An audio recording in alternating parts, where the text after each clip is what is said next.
Hi, I'm Anna Liebel. On Instagram, I'm AnnaFaye11. So I wasn't going to submit a video when I first started this challenge because I really didn't want to talk about the issues that made me join.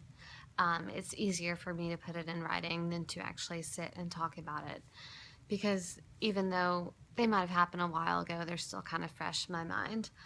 Um, So I would say there's two main events in my life that define me as a person. First of all, about 7 years ago, um, the love of my life died. He was into some bad things, and one day his heart just stopped. He just stopped breathing. Um, Long story short, him and I had been dating on and off for a while. We had lived together, we had an apartment together, we were just so crazy about each other. And I knew that him and I could not live in the same city and not be together. But I knew he was bringing me down. So I decided to move back to New York. I live in Alabama now, but I decided to move back to New York to get away from him, to physically remove myself from a bad situation. So I did that, and I didn't tell anyone, and he was devastated. He found out through a friend, and he called me God knows how many times on the way on my trip to New York. And 2 days after I had settled in, I got a phone call from his mother. And it was kind of odd that his mom called me because his mom didn't always call. But I answered, and I'll never get it out of my head. She just said, "Nick is dead, Nick is dead." And I'll never forget that. I instantly fell to the ground, and I didn't believe it. It was just like a bad dream. And I'll never forget that moment. I'll never forget where I was or who I was with, what I was doing. That was the one person I loved more than anything in this world. And he was gone. I didn't get to say goodbye. I didn't, you know, I never will get to say goodbye to him. So that alone is one thing that is very hard to overcome. Since his death, I have experienced extreme panic attacks. I avoided eating, sleeping, mainly sleeping, because every time I woke up, I'd have to relive the fact that he died. I'd have to relive it again. So it's been 7 years since that happened. And, to this day, I still have panic attacks about it. One way that I decided that I could cope with it, that has helped me cope, is being physically active.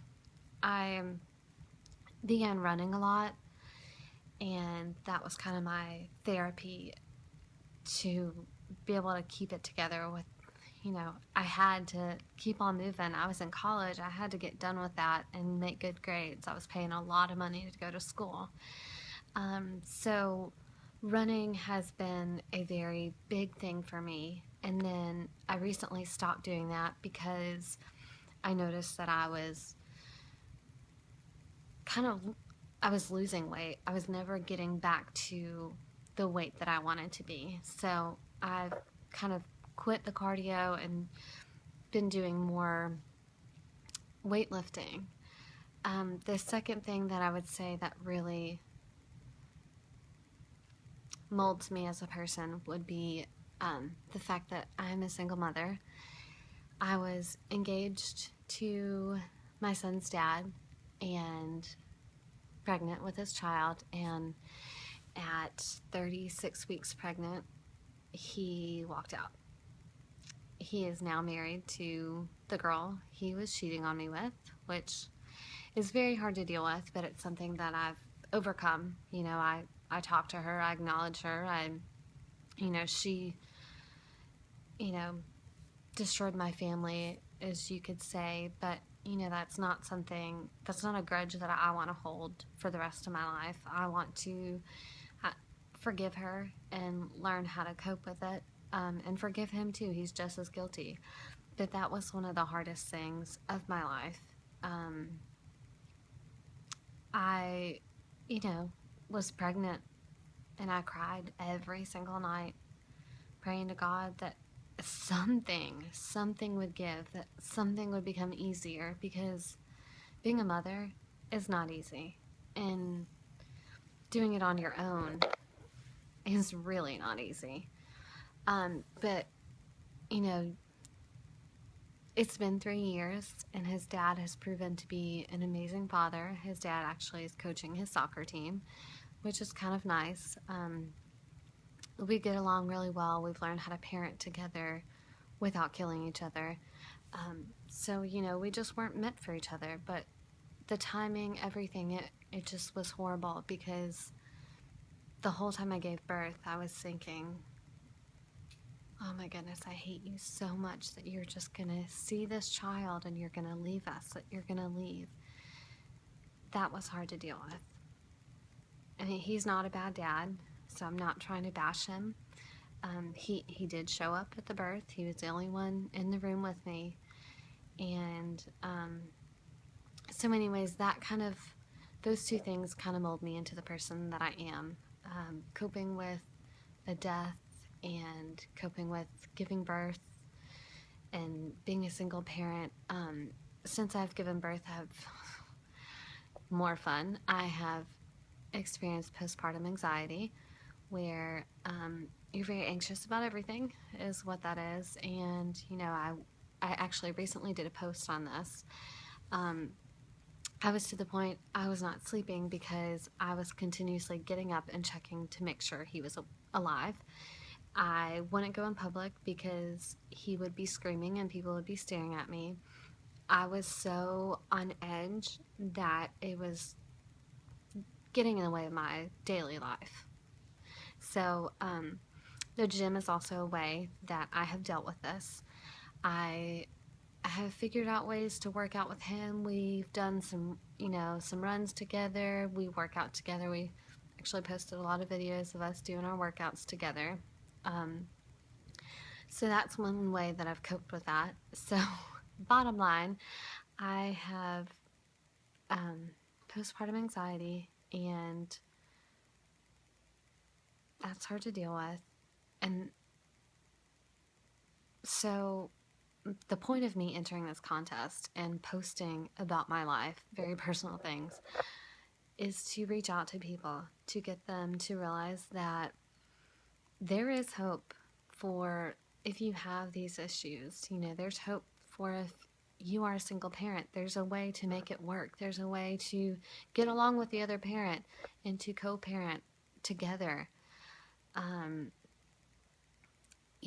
Where I see myself in a couple of years, I'm an accountant, but I would like to become a personal trainer, and maybe do some group exercises, because I think that might actually help with my anxiety as well.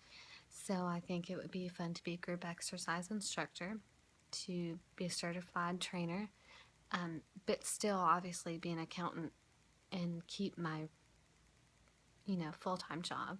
But I think that would be a lot of fun, and then that way I could reach people through the gym, but also continuously reach people through my post. And I've had people reach out to me like, hey, I've experienced this, can you help me? How did you do this? And so just in the 10 weeks that I've done this, I have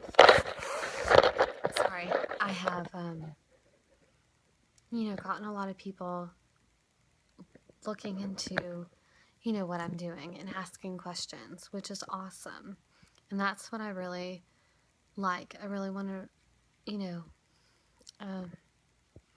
I really just want people to be inspired and be motivated, and know that even when you are at what seems to be rock bottom, it's not rock bottom. there's always a way up. There's always a way out. And so that's basically my athlete search video. And, you know, I don't have a photographer or anything like that where I can do any crazy video and show you my muscles or, you know, anything fun like that. You're getting the raw video, and this is it, and this is me. And I'm Anna, and hope to see you at next year's Summer Bash.